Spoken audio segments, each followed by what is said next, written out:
Olá, eu sou a Vicky Ripper e esse é meu podcast que vocês já conhecem, o Pode Isso, Vicky. Bem-vindos a um lugar seguro pra gente falar sobre relacionamentos e outros temas e dar um desdobramento pra caixinha mais querida do Instagram. Aqui, na presença dos meus amigos, que são os meus convidados especiais, a gente vai fofocar, discutir e aprender juntos. Não se esqueçam de se inscrever no canal, compartilhar esse e os outros vídeos com aquela amiga ou amigo que tá precisando de uns bons conselhos e seguir a gente nas redes sociais. O papo de hoje é sobre geração Z. Quem são eles? Do que se alimentam? Existe mesmo esse recorte geracional? Vale para todo mundo? O que se sabe sobre? Qual é a geração anterior? Quais são as principais diferenças?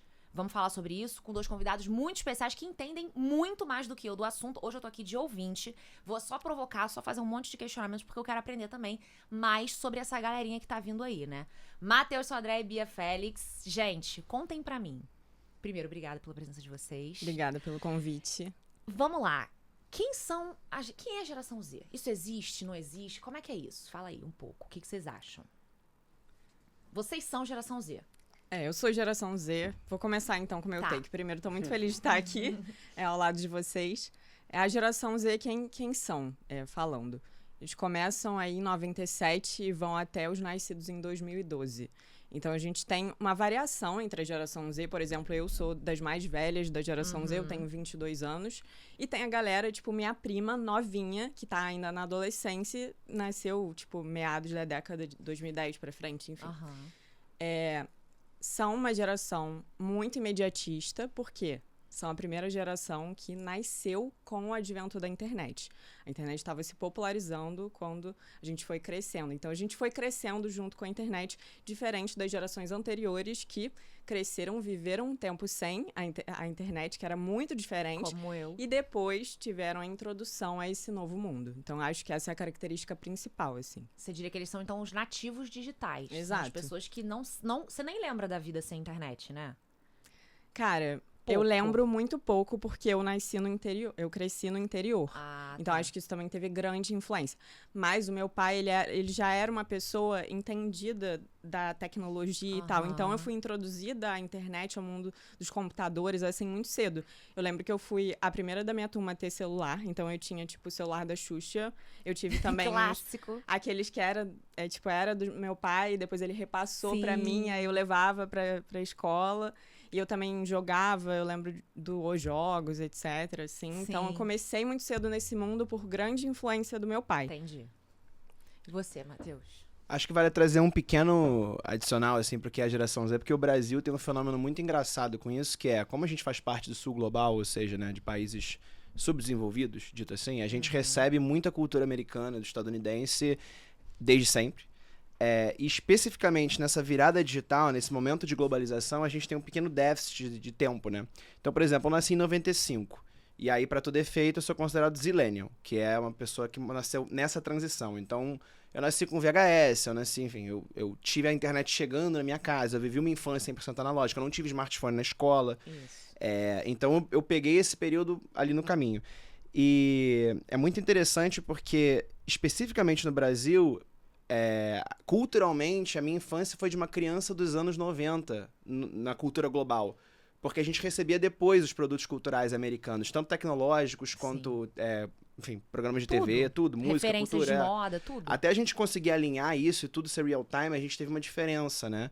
Com Mas acho que também vale frisar que essa discussão leva em consideração o que é a geração Z dentro de um perfil de consumidor global.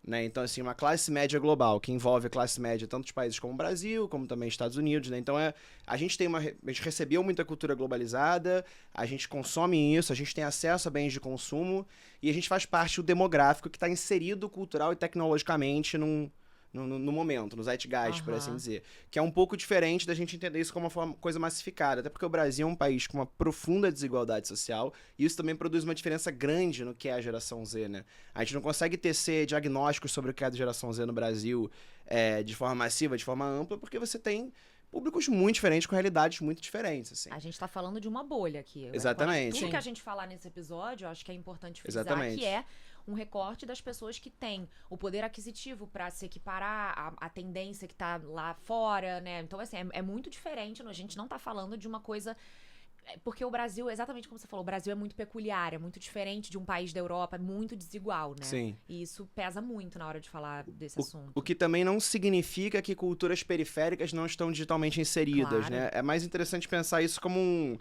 a cultura global como um epicentro dessas definições que a gente cria.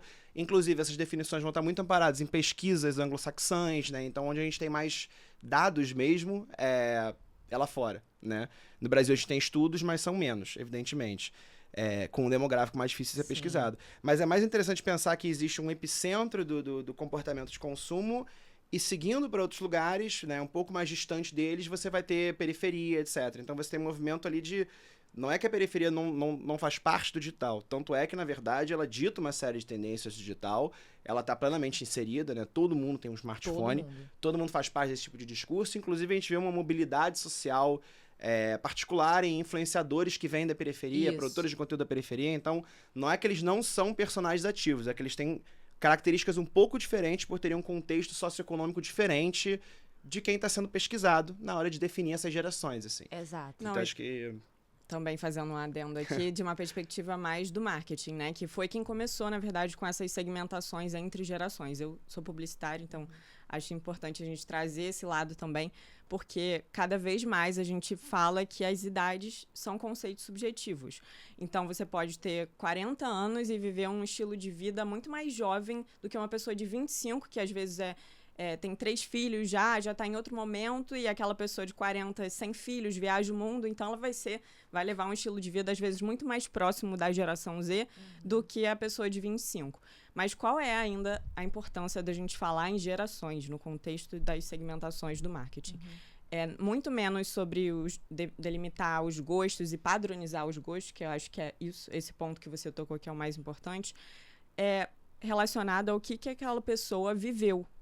Porque a pessoa que nasceu por exemplo, eu nasci em 2002, foi o ano da Copa do Mundo, e aí eu vivi o meu período de faculdade na pandemia, tudo isso tem uma influência em quem eu serei, e isso, muito provavelmente, aí generalizando, vai ditar como eu vou ter essa visão de mundo e como eu vou pensar e agir em relação ao mundo. Com certeza. Outro dia eu tava... Não sei se foi no seu podcast que eu tava ouvindo ou se foi no de uma outra psicóloga, que ela tava falando assim...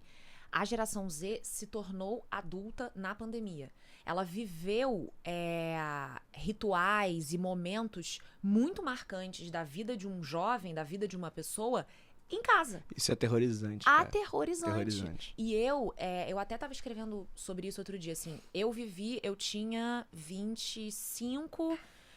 e a pandemia acabou, né? Considerando que acabou, quase 27. Que é uma idade, eu olhava pra minha mãe, eu chorava em casa, eu olhava pra minha mãe e falava, você não entende, você já tá casada com filhos, pra você é muito mais fácil. E a minha mãe, não é assim, sei que é difícil pra todo mundo. E eu olhava pro lado, isso fazendo da minha bolha de privilégio, né? Mas eu olhava pro lado, a minha irmã tava passando o último ano dela do colégio e o primeiro ano dela da faculdade em casa. Época. Foi quem mais ferrou nisso. Eu olhava e falava, como é que eu tô reclamando? Pra mim é uma bosta. 25 anos e 27 é muito ruim, gente. É uma idade maravilhosa que você quer, sair, curtir a vida e tal. Mas, cara, minha irmã fez 18 anos em casa.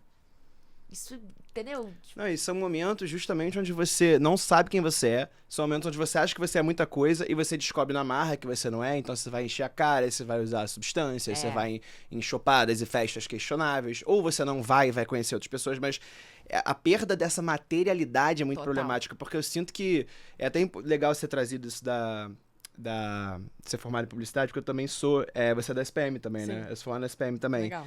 E eu me formei na SPM em 2017. E a sua geração pegou a pandemia quando você tinha 18 anos. E é muito engraçado ter esse novo discurso, porque eu falava pra todo mundo, cara, eu peguei a faculdade, eu entrei na faculdade quando o Brasil começou a quebrar, né? Eu entrei em 2013. Eu entrei nas jornadas de junho. Tipo, teve dia que eu saí da faculdade pra ir pra manifestação. Então, assim, eu cresci nesse ambiente... desse turbilhão político, a gente cresceu na promessa de um Brasil falido, né? E aí entram algumas peculiaridades, assim, eu acho que os millennials, de forma geral, no mundo, têm um descontentamento com o jeito que as coisas se tornaram, porque a nossa história é a história de testemunhar a perda da materialidade, né? Da tangibilidade que dá sentido às coisas, e a gente não tem a natividade digital para conseguir substituir isso, ou para nunca ter tido isso em primeiro lugar, então a falta ela é muito pujante, né? Mas eu acho que também tem uma questão muito especificamente da classe média brasileira. De, por exemplo, eu tenho amigos que têm, sei lá, 8 anos a mais do que eu. Eles se formaram, eles tiveram um emprego razoável, foram crescendo nas carreiras e a vida não bateu. Eu entrei em 2013 na faculdade, então o Brasil foi quebrar um pouquinho depois. A minha família tinha quebrado alguns anos antes e eu era bolsista na faculdade, então já tinha essa pressão. E aí, conforme o Brasil vai progredindo, não é só o Brasil que quebra, porque o mercado publicitário vira uma outra coisa. E a gente entra na era do digital, no meio da faculdade, que era uma das mais atualizadas do Brasil, e não dava nada digital, porque foi uma virada muito rápida. Então, assim, de repente, a gente estava se formando para uma coisa que era cultura de agência, que não existia mais, e a gente estava indo para um mercado... O redator e o diretor iam, porra, tá de sacanagem, assim, não existe isso. Gente, eu fiz jornalismo. Eu fiz jornalismo depois, né, que eu me formei em Direito, eu fiz jornalismo e a gente tinha uma matéria que era jornal impresso. No que consistia a matéria? Ele botava, como é que eram as aulas, tá? Eu lembro perfeitamente que a aula era assim, ele botava no quadro, tinha como é que chama isso, gente? Data show, esse projetor aí. Slide, Ele botava, tô um pouquinho velha aqui, ele botava 5 notícias. Falava assim pra gente, qual dessas vocês escolheriam pra estar na capa? Aí todo mundo votava. Maradona morreu, não sei o quê. Não, essa não, porque essa é mais importante no contexto Brasil. A discussão era essa. E aí, às vezes, ele dividia a sala em grupo e falava 2 grupos. Vocês são a redação de um jornal, vocês são a redação de outro jornal. Eu vou dar as notícias, vocês montam um jornal. Cara, isso eu entrei na faculdade de jornalismo em 2019. Logo depois, pandemia, né? Me formei em 2022. Quando eu me formei em 2022, eu tava no último período só com monografia e o pessoal da faculdade veio e falou assim, atenção, todos os alunos têm o direito de mudar o currículo, porque nós estamos extinguindo o curso de comunicação da PUC. Ele não é como nós conhecemos, que você faz um ciclo básico, né, de 3 semestres. Eu fiz vestibular pra isso daí. Exatamente, 3 semestres. Você faz 3 semestres de comunicação em TV, comunicação e não sei o quê, comunicação não sei o quê. Depois você escolhe cinema, publicidade ou jornalismo. Agora não é mais isso. Agora são 2 faculdades completamente diferentes. Um curso de jornalismo e um curso de estudos de mídia. Esse, sim, subdividido entre cinema e publicidade. E é um curso que é totalmente voltado pro digital. Então eu peguei uma pessoa falando de jornal impresso, que a minha mãe, que não é uma pessoa digital, não assina mais. Minha mãe já tem uns 10 anos que ela lê jornal no iPad. E a minha mãe, cara, tem 60 anos, ela não é uma pessoa... Tipo, eu não vou dizer que a minha mãe é das mais desatualizadas, não é. Mas ela não é aquela que redes sociais, nada disso. E eu saí da faculdade com a parada e falei assim, sabe o seu curso? Tá extinto. Pois é, a gente tá mudando tudo. E, cara, é muito louco você crescer assim, você vê... Não, é muito doido, é uma mudança de paradigma que, assim... Parece que nunca antes tinha acontecido, né? Nossos pais viveram de severas crises econômicas, ditaduras, democratização, falência, plano real, não sei o quê. E mesmo assim, por exemplo, o meu pai era editor do Jornal do Brasil. Você nem deve lembrar o que era o Jornal do Brasil. O Jornal do Brasil acho que acabou em 2009, sei lá. Ele acabou e saiu uma volta, não deu certo. Foi no meio dos anos 2000 foi trágica a espiral do Jornal do Brasil. Meu pai era editor do Jornal do Brasil. Quando meu pai era jovem, o Jornal do Brasil já existia. Sim. E provavelmente era uma ambição pra ele. E aí ele fez uma carreira inteira lá e deixou de existir. E deixou de existir quando eu tô entrando na vida adulta. Então, assim, é uma virada que é uma coisa de, cara, a gente tá vivendo eventos sem precedentes há 15 anos, né? E a velocidade com que se intensifica é aterrorizante. Cansada. Eu queria não viver um evento histórico. Teve até um meme que é assim, será que a gente pode parar de viver eventos históricos só um pouquinho, só um ano, assim, só ficar tranquila? Crise climática, pandemia, um ano, gente, um ano. E só vai piorar, né? Só vai piorar. Acho que a gente vai ter outra pandemia em menos de 10 anos, credo, provavelmente. Pelo amor de Deus. Mas pra mim, o maior, assim, baque que eu tive foi quando eu entrei na faculdade. Tava um pouco ainda se falando sobre trabalhar em agência. O que vocês querem fazer, dando a agência como opção. Inclusive, eu queria ser relações públicas, tipo assim, nada a ver com... Nunca nem estagiei nessa área. E aí, quando eu terminei, que aí teve a pandemia e voltou presencial, muito comum. Muitos influenciadores na faculdade. Pessoas que já ganhavam dinheiro com a internet, cara, já faziam comunicação, já tinham sua fama e estavam ali do seu lado, tipo... Sofreu muito bullying. Diferente. Cara, eu não bullying. tinha ninguém na minha turma, assim, muito grande, muito famosa, mas tinham pessoas que vieram depois e pessoas que já tinham se formado, assim. E aí só se falava, tipo, fulano estuda aqui. Mas aquela pessoa, ela tá ali muito mais pelo diploma do que pelo que ela vai fazer depois, buscar um estágio. Com certeza. Eu acho legal, Gi, solta pra gente aquela linha do tempo que eu coloquei, que a gente explicar pras pessoas mais ou menos um recorte de gerações, né? Quem são as gerações. Aí eu e toda a minha habilidade no Canva, fizemos uma linha do tempo geracional, né? A gente fala dos boomers, a gente tava até aqui antes de vocês chegarem falando que a minha mãe falou, eu sou o último ano dos boomers, porque ela falou assim, eu sou o quê? Aí a gente falou, você é X, mãe. Minha mãe tem 59, nasceu em 64. Ela fala, não, infelizmente eu acho que eu sou o último ano dos boomers. E aí eu pedi pras pessoas, pros boomers que eu conheço, que são os meus avós, mandarem as maiores referências da época deles. Eles mandaram o Gordo e o Magro, Nat King Cole, Ângela Maria, Calbi Peixoto, Beth Faria, Tony Ramos, Elis Regina, Frank Sinatra, Elvis Presley, Alain Delon, o filme Casablanca, Marlon Brando, High Society, que era um filme muito famoso na época, Brigitte Bardot, e eu pedi referências de moda que eles tiveram muita dificuldade, mas a minha avó conseguiu vir com uma coque banana, que eu não sei o que é, eu acho que é um coque que fica parecendo uma banana. E aí depois a gente tem a geração X, que é a que eu acho que de fato a minha mãe faz parte, que foi Beatles, Led Zeppelin, John Travolta, Al Pacino, Robert De Niro, Xuxa, Menudo, Roberto Carlos, Michael Jordan, Ayrton Senna, Larry David, Madonna, Nelson Piquet, Woody Allen, Sting, Bono, Tim Maia, Jorge Ben, enfim. E aí tem, acho que a gente vai focar nesse episódio muito mais do meio pra lá, né, que são os millennials e a geração Z. Geração Z e Millennials. Eu pedi pra minha querida irmã falar que é geração Z, ela tem a sua idade, falar um pouquinho sobre o que ela acha da geração Z, como que a geração Z vê os Millennials. E depois eu vou fazer o caminho contrário, porque eu pedi pras pessoas falarem também o que eles acham da geração Z. Solta pra gente, Gi, que a gente vai comentar depois o que ela achou dessa... O que ela acha de nós. Quer dizer, de mim e do Matheus, né? Que é a Bia de outro time aqui. Olá, pode isso, Vicky. Oi, pessoal. Fui chamada pra falar aqui sobre algumas diferenças entre as gerações Millennial e Z. Bom, pra quem não sabe, eu sou uma pessoa da geração Z, eu tenho 22 anos e eu cresci a minha vida toda com a minha irmã, que é uma Millennial. Bom, primeiramente, eu noto muita diferença no jeito de se vestir, no jeito de digitar no WhatsApp, ou enfim, em qualquer jeito de digitar. Por quê? A questão da moda. Os Millennials, eles já eram adeptos de várias outras coisas, né? Então, tipo assim, calça skinny, meia não aparecendo, enfim, um estilo de look um pouco mais básico, um pouco mais sem personalidade, talvez. Aquela coisa do maxi colar, que acontecia muito. As coisas, assim, bem características, como, por exemplo, eu vi outro dia um post que mostrava claramente as diferenças entre a geração Z e a Millennial de se vestir. Então, por exemplo, a Millennial usa uma meia, aquela meia que não aparece. Os Gen Zs usam meia altinha, assim, com tênis samba da Adidas. Eu acho que tem coisas muito claras na nossa geração, né? Então, tipo, tênis samba da Adidas, calça wide leg, porque na época dos Millennials era skinny, né, lá atrás. Eu já usei calça skinny, tá, gente? Era porque o que tava na moda, mas...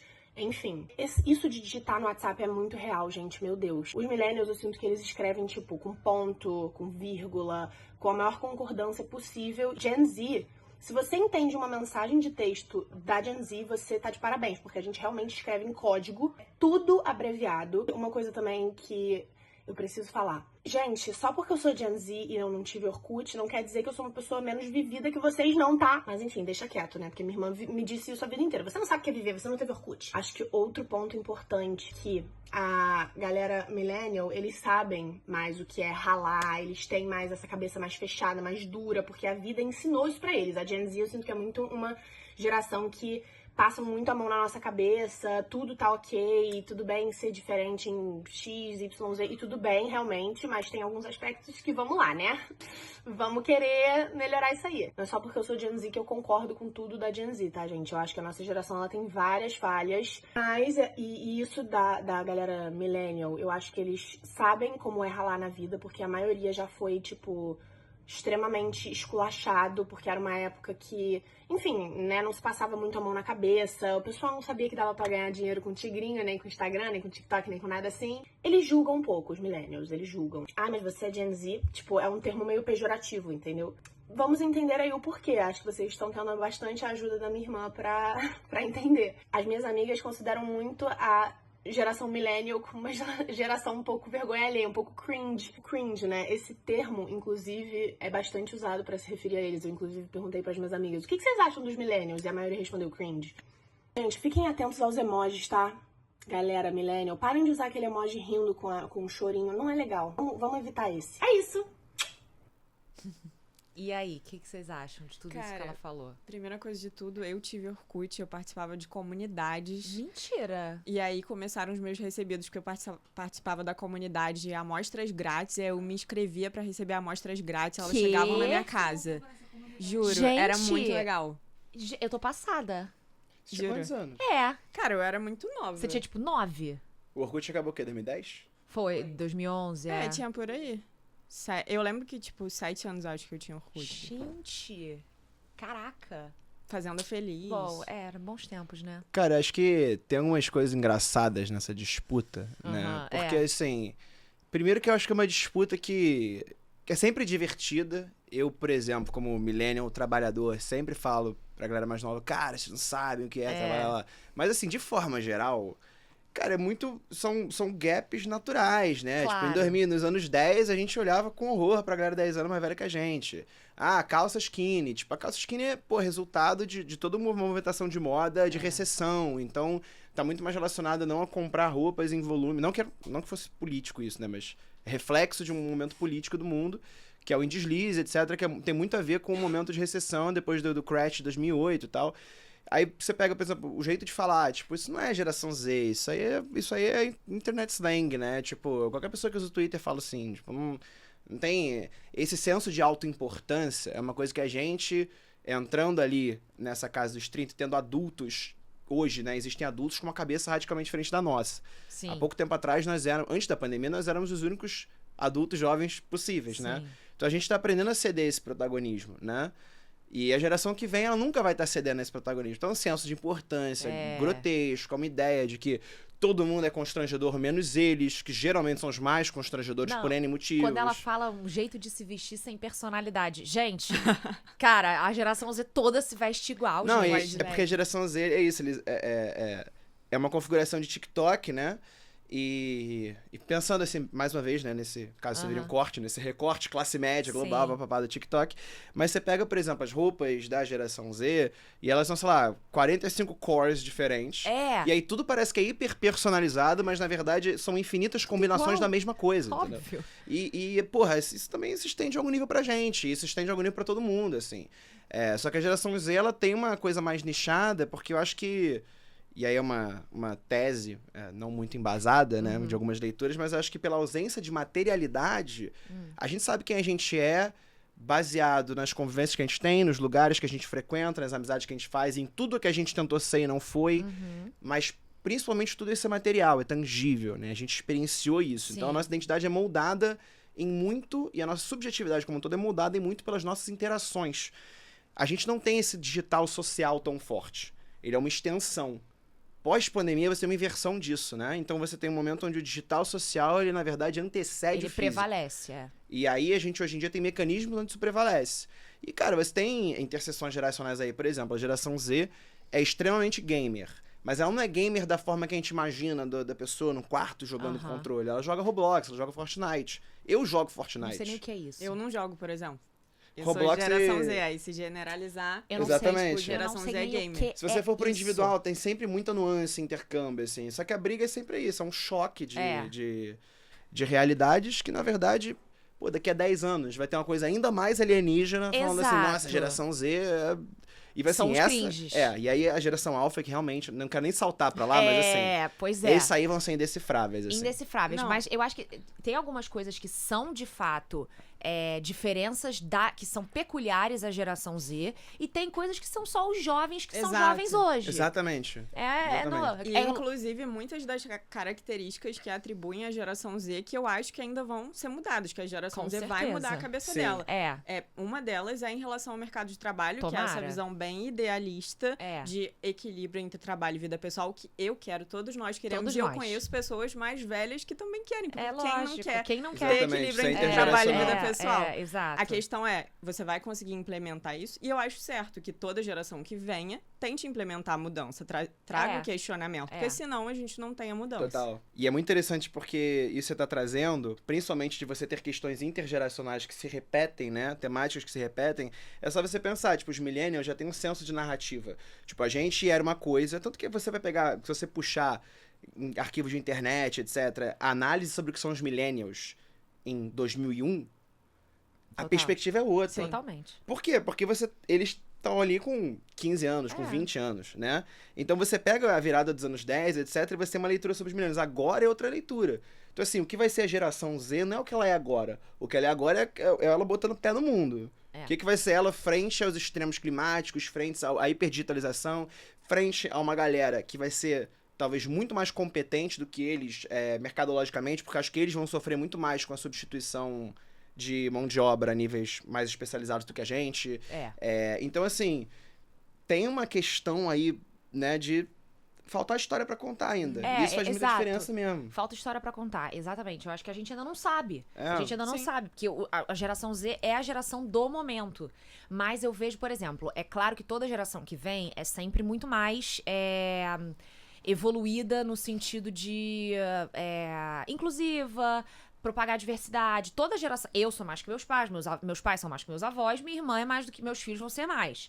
Mas eu acho a geração Z talvez preste mais atenção nisso. Não sei, Mas eu acho que tá mais dentro, e aí você, especialista da geração Z, também pode trazer isso, que eu acho que isso tá mais dentro de uma questão de hiperindividualização e rótulo também, né? Mais do que, tipo, um movimento de...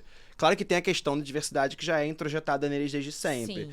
Mas essa gama absurda de denominações, esse questionamento de binarismo de gênero, todos esses lugares, essas hiperidentidades, né? Até a hiperrotulação de transtorno. Mas tipo, você puxa um perfil, às vezes, a pessoa mais extrema disso vai estar, tipo, TDAH, neurodivergente, não binário, demissexual. E aí, cara, são, tipo, 1040 rótulos pra uma coisa que, na verdade, são nuances da sua subjetividade. A gente entende que rótulos abarcam muitas coisas dentro deles, porque a gente já viveu pra saber que esses rótulos é isso. Um homem heterossexual pode ser 1000 coisas diferentes, né? Pra essa galera, não. Qualquer traço de personalidade é vestido. Sim. Né? Sim. É uma skin, quase, ali. É uma coisa que é performada no digital, porque não é performada pra fora, né? E isso eu acho que é uma coisa da geração Z. Não é uma coisa de toda a geração que vem. Porque é muito digital, assim. É muito digital. Eu acho que aí já entra, desculpa, Vicky, Não, te não. interromper, mas já entra muito na questão de que a gente nasceu num mundo de muitas incertezas, e aí encontrar essas identidades é uma forma de dar certeza pro que a gente é, que na verdade não é. Porque você, dizendo que você é tudo, você não é nada, você tá tentando se encaixar em padrões que já existem. Mas aí é a mesma história, por exemplo, da monogamia, porque saiu recentemente uma matéria de que a geração Z ama a monogamia, né? E aí eu tava lendo coisas sobre isso e um dos argumentos que eu gostei bastante, porque, claro, não existe uma explicação plausível, as pessoas são diferentes, mas é essa questão de viver num mundo de muitas incertezas e tentar buscar uma certeza, já que a norma para a geração Z é diferente das gerações anteriores, que era a monogamia, porque era prático, monogamia não tem outra opção. A gente cresceu já, tem outras opções, mas se a gente for pro mais pragmático ali? Então, buscar certezas em um mundo de incertezas é um ponto muito forte. E o mundo de um argumento, de um falso argumento de liberdade de escolha muito grande, né? Porque eu acho que a gente já nasceu, né? As millennials e os millennials classe média brasileiros são muito essa história, né? Que é tipo, filho, você pode ser o que você quiser. Porque a gente conseguiu, o país tá melhorando e vai ter vaga pra todo mundo. E não vai ter, nunca vai ter vaga pra todo mundo, nunca vai ter lugar. E provavelmente você não vai ser o que você quer ser. E talvez se você virasse o que você quer ser, você nem gostasse. Então, assim, existe também um senso de propósito que as gerações anteriores pensavam que era, cara, tem, sei lá, 5 profissões pra ser, vou escolher entre elas.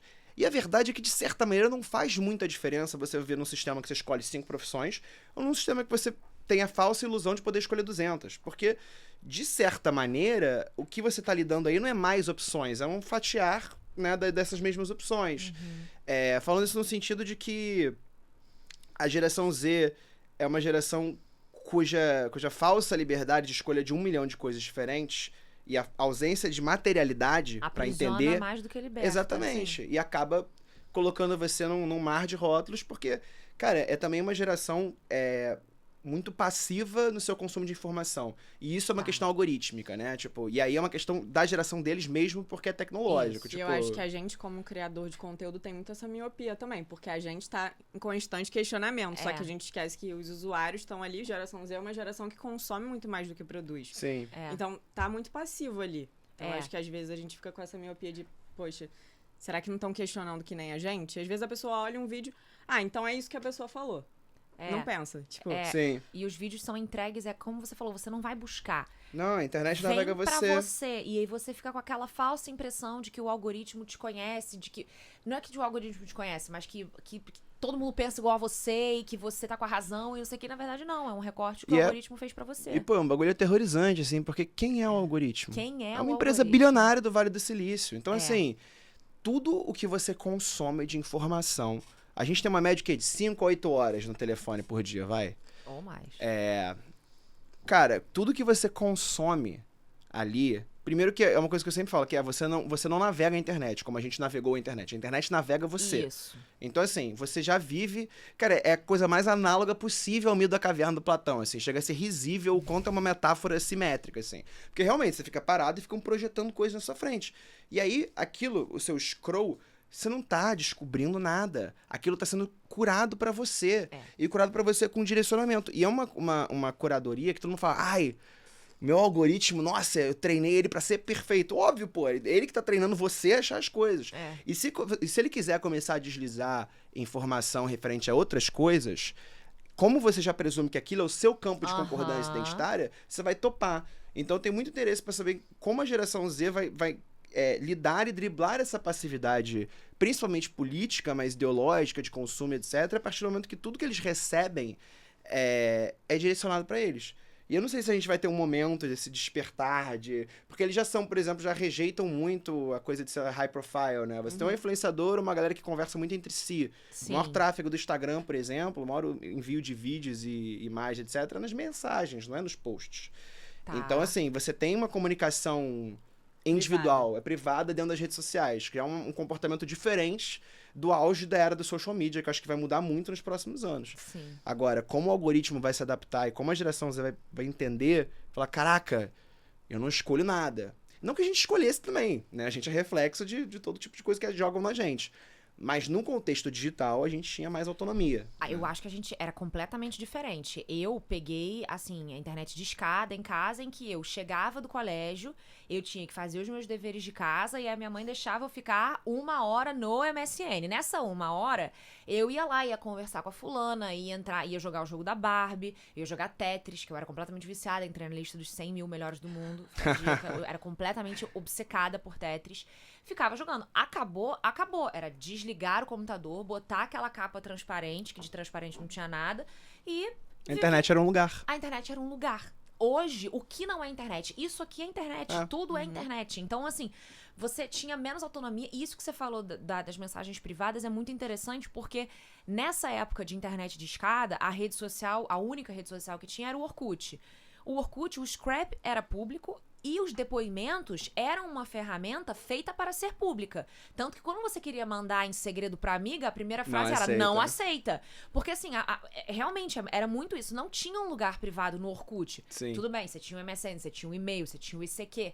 Mas não era a rede social, é outra coisa. Sim. É porque o objetivo realmente era socializar, né? Exato. E agora o objetivo é muito mais entretenimento. Então a gente vê essa grande mudança. E as pessoas que querem socializar encontram no outro lugar, em espaços mais privados e no offline. Que eu acho que a minha geração também, a geração Z, tá caminhando muito pro offline, mas não no sentido de que o online vai acabar, porque muito pelo contrário, mas de usar esse tempo offline mais intencionalmente. Então, assim, final de semana, não vou passar no celular, vou deixar o celular pro lado e depois eu faço um fotodump. Aí também tudo é instagramável. A própria performance offline é um produto digital, porque na verdade você tá produzindo escassez. Você não tá presente, você tá produzindo uma demanda da sua presença, e aí você volta falando, olha só o que eu fiz. E aí depois você vai fazer um vídeo no TikTok de 10 minutos falando como foi ficar uma semana sem usar o... Eu conheço mais uma coisa que eu tava falando com a Carol hoje, a gente vindo pra cá, eu assim, gente, o ano acabou. É outubro, não sei o que, ela, cara, quando chega meu aniversário, o ano acabou. Aí a gente falando... E eu lembro que eu tive uma conversa com o Hernani, que trabalha na Waffle, que é a empresa que patrocina aqui o podcast, e ele ficou 40 dias sem telefone. Na quaresma. Ele fez 40 dias sem telefone. Ele tinha um tijolão que ele atendia e fazia... Que a gente chama, exatamente. Ele até isso tem nome. Ele atendia e fazia ligação. Quando ele andava de carro, ele usava o GPS do carro. Ele chamava táxi, ligava para o ponto de táxi. ou eu quero um carro pro endereço tal. Comprava ingresso de cinema na bilheteria, não tinha um telefone, ficou 40 dias assim. Eu falei, e aí? Como é que você tá vivendo isso? Pra você falar com ele era um parto, eu ligava pro telefone da empresa, chamava ele, era um negócio. Ele falou, cara, o meu tempo passa diferente. O meu fim de semana parece que tem 4 dias. Chega no final do fim de semana, eu já não tenho mais o que fazer. E eu tenho a impressão que todo fim de semana dura 5 minutos. Porque a gente tá o tempo todo recebendo esses estímulos e essa dopamina... como é que fala? Os níveis de dopamina o tempo todo malucos, indo pra cima e pra baixo, de uma forma que isso afeta a nossa percepção do tempo. E eu acho que não é uma... E aí entra mais uma coisa que eu acho que é da geração da vez. Não é que o tempo passava mais devagar antigamente. Quer dizer, até tem um estudo que diz que hoje o movimento da Terra está mais rápido. Não é isso. Não é isso, exatamente. Não é isso. A nosso hiperestímulo, hiperestimulação, sei lá como é que fala isso, de todos os lados o tempo inteiro. Então a gente não tem tédio, a gente não tem ócio. Não, é um estado de atenção o tempo todo, é um estado de ansiedade o tempo todo. Você não consegue lidar com isso. Eu tô entrando num momento de conseguir me livrar e na próxima semana eu finalmente vou ter 2 telefones. E aí eu vou sair de casa com um telefone que vai ser um iPhone burrificado pra não perder Uber, etc. Isso. Mas eu vou começar essa movimentação, assim, porque eu passei por crises severas, crises boas. Não, nem de ansiedade, mas crises de hiperexposição digital, tipo... Eu não sou mais a pessoa que tá ali na internet, entendeu? Tipo, é difícil, nem vou puxar o tempo explicando isso, mas em resumo, você é tão hiperexposto que aquela imagem ali nasce uma outra coisa, uma mitose, aquilo ali vira uma outra coisa. E não é a sua persona, é algo muito parecido com quem você é, mas não é você. Do ângulo, ao jeito, à forma, aquilo não é você. Então você tem essa cisão, todo mundo passa por essa cisão dentro do digital, né? E eu comecei a me incomodar em estar no telefone, assim. E aí eu comecei a odiar estar no meu telefone. Hoje eu odeio estar no meu telefone. E ao mesmo tempo que eu tenho passado muito tempo sem celular, sei lá, eu comprei um alarme pro meu quarto, meu telefone dorme na sala. Não, na hora de dormir, na hora de acordar, eu não tenho celular. Uhum. É bizarro, porque quando você pega no aparelho, cara... Volta tudo imediatamente. Tem uma abstinência real. Total. Tipo, isso é a parte mais doida de lidar, porque o meu tempo passa diferente mesmo. Tipo, eu tô com muito mais tempo no meu dia. Eu pego no meu telefone muito depois. Isso é eu loucura, leio. isso é maravilhoso. Eu, tipo assim, eu falo, caraca, existe uma saída a nível individual pra essa loucura. Que legal que eu tenho, o privilégio de estar exercendo ela e conseguir estudar o suficiente pra achar que isso é um caminho pra mim, ó. Mas, cara, quando você pega no telefone de novo, parece que assim... É como Nossa, usar uma vem droga um de, é como rush, usar uma assim. droga de novo depois de muito tempo sem usar. Exatamente. Eu mando mensagem e é isso que é assustador, né? Porque a gente discute isso aqui, não sei o quê, mas tá todo mundo completamente viciado. Então parece que a gente fala de dopamina, não sei o quê, num nível hipotético, né? Não um nível de assim... não. Mas é Eu uma sinto parada na assim... pele, eu sinto o tempo Caraca, inteiro. eu começo a mandar mensagem pra todo mundo, eu começo a mandar mensagem pros meus amigos, puxar assunto, tipo... Eu não quero falar com ninguém, geralmente, sabe? Exato, eu sou completamente viciada ao ponto de, assim, existem pouquíssimos momentos na minha vida que eu consigo ficar sem o celular, que são, se eu tô no cinema, se eu tô vendo filme em casa, em nenhuma hipótese. Filme em casa eu vejo eu escolho o filme sabendo que eu vou poder estar com o celular na mão. No cinema eu não olho. Eu vou ao cinema por causa disso. Eu também. Eu vou ao cinema sozinha, dia de semana, e fica dentro da minha bolsa e eu não olho. Mas só um parênteses, você acha que se vocês veem filme em casa com o telefone na mão porque é inevitável, ou porque já chegou num ponto onde a experiência de consumir o filme pra vocês em casa envolve estar no celular com 2 estímulos ao mesmo tempo? Opção 2, eu acho. Pela experiência estimulante de saber que você tá vendo um filme meio mal e saber que você tá prestando atenção meio mal, mas o estímulo cerebral... Exatamente. Aulas coletivas, então assim, por exemplo, se eu faço uma aula de yoga, se eu faço uma aula, e não é nem porque a yoga é meditativo, Sim. mas assim, se eu faço uma aula de spinning, eu não pego o celular. Exercício pra mim é ótimo pra isso também. Mas, por exemplo, se eu tô na escada, musculação já não é assim. insuportável, eu preciso de uma coisa legal pra ouvir. Eu não fico nem, tipo, tec no celular, mas eu preciso botar um podcast pra eu escutar pra ficar um negócio maneiro. Agora, no resto do meu dia... e quando eu tô gravando podcast também, que não tem como eu ficar aqui com vocês só um minuto. Fala aí um pouquinho sobre geração Z e ficar aqui, não tem como. Mas assim, são pouquíssimos momentos da minha vida que eu consigo ficar sem celular e... A gente virou tão escravo que eu já saio do cinema assim, será que aconteceu alguma coisa? Meu Deus do céu, eu preciso ver. Aconteceu alguma coisa tanto para alguém se machucou, alguém morreu, aconteceu alguma coisa, quanto para... será que a Kendall Jenner não sei o que tá grávida? Vamos ver. Tipo, sempre uma necessidade de estar ali, não missing out, né? Sim, e é muito doido. um usuário crônico de Twitter, né? Meu maior problema sempre foi Twitter. Eu tenho Twitter desde 2008, agora assim. foi resolvido. Eu tô no Blue Sky. Não é a mesma coisa porque você não tá na comunidade global, mas é muito melhor em muitos aspectos, assim. Sério? Porque, cara, pra quem pegou o Twitter no começo, principalmente em 2008, 2009, até, sei lá, 2013, assim, existia um grau de tangibilidade, não tangibilidade, mas um grau de interações mais qualitativas, uma timeline orgânica, né? Você não tinha uma infiltração da extrema-direita dentro da plataforma, uma série de coisas. Mas, acima de tudo, você não tinha vários artifícios que tornaram o Twitter o lugar mais odioso do mundo, né?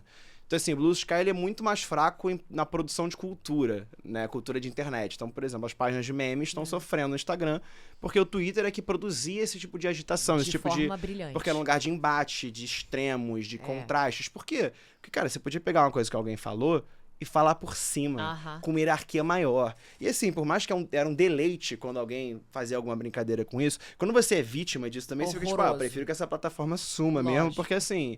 Pô, eu fiquei muito menos vulnerável a ser esculachado na internet depois que o Twitter fechou, né? Então, acho que tem essas nuances, assim. Mas, voltando pra questão da dopamina, assim... ao mesmo tempo é muito doido, né? Porque o nosso consumo de informação tá atribulado a nosso consumo de dopamina. E quando o Twitter acabou, eu ainda tive um problema de... Putz, vou ter que voltar a me informar. Tipo assim, puxei, sei lá... Pô, Globo, CNN, não sei o quê. Hoje eu acordo e eu abro vários jornais pra ver o que tá acontecendo. E assim, em algum lugar é legal, mas em outro lugar tem momentos que dá um desespero. Por exemplo, logo antes da gente entrar aqui, o Irã bombardeou Israel, né? Com mais de 400 foguetes. E, pô, tinha uma página no Blue Sky. Assim, tem mais gente que eu não achei, né? Mas tinha uma página no Blue Sky que eu tava acompanhando. E não é o estímulo dopamínico ali, né? Mas é a sensação de que você pode ter acesso a um evento mundial em real time. Isso faz uma falta. Só que, cara, eu tô sentindo falta, mas e a galera que não tem Twitter? Eu falei, cara, as pessoas se informam pelo Instagram. As pessoas se informam pelos stories. As pessoas se informam porque alguém fez um vídeo falando de alguma coisa. Gente, isso é desesperador. Isso é assim, meu Deus do céu. E aí o discurso digital inteiro, as notícias e a hierarquia das notícias é orientada por um algoritmo. Por um algoritmo de consumo que quer segurar a tua atenção o máximo de tempo possível para te vender publicidade. E que fraciona a sua atenção de todas as formas, porque para cada rede social que você tá, você pode ser exposto a uma publicidade diferente, e que tá te empurrando uma agenda própria, que você acha que é sua. Cara, isso é uma agulha assim... Eu não acho que a gente vai ter uma revolução sobre isso, mas eu acho que a geração Z vai ter uma trajetória muito interessante de como lida com isso. Vai. Porque todo mundo vai falar, a próxima geração... Toda geração fracassa na sua rebeldia, toda geração fracassa na sua revolução. Isso é meio que notório dentro do pensamento capitalista. Agora, a forma que a geração Z vai fracassar na revolução dela vai ser muito interessante, assim, porque acho que não dá pra imaginar, assim. Não sei se você tem alguma visão disso, de estudo, de pesquisa, Cara, tipo... É o que você falou. Aqui no Brasil é muito difícil a gente ter pesquisas, né, brasileiras, porque a maioria das pesquisas são importadas. Então, a geração Z não quer ser líder, por exemplo. É uma pesquisa importada. Aí fizeram uma pesquisa aqui no Brasil, a geração Z quer sim ser líder. Então, acho que essa visão ainda tá muito pragmática, mas a gente já tá vendo como isso tá mudando. E como a geração Z vai ter que bater de cara, assim, tipo, ver que a vida não é muito assim. E eu sou um pouco diferente, assim, eu falo muito sobre equilíbrio entre trabalho e vida pessoal e tal, mas eu trabalho muito. Só que uma coisa que eu estabeleci pra minha vida, por exemplo, é passar final de semana offline pelo menos um dia, assim. Vocês e aí, conseguem, geralmente, gente? eu Maior consigo. tranquilidade, nossa, um sonho. É eu muito odeio bom. quando eu tenho que ficar, na verdade, né? Porque o meu problema é que, pô, meu trabalho de todo mundo, né? O trabalho puxa de volta pro telefone. Mas, sei lá, durante o dia, meu telefone fica no quarto, eu trabalho na sala. E o WhatsApp tá ali. Sim. Se eu quiser uma mensagem do Instagram, eu abro do Instagram. Então, eu não tenho... Cara, eu não sei o que é esses impulsos, assim, no dia a dia de trabalho há muito tempo. Tem vários momentos que eu ainda tenho esses problemas. Jura? Aí eu vou limando. Aí eu comecei... E, cara, o vício vai escoando, né? Eu nunca tive problema de acordar cedo e puxar o telefone.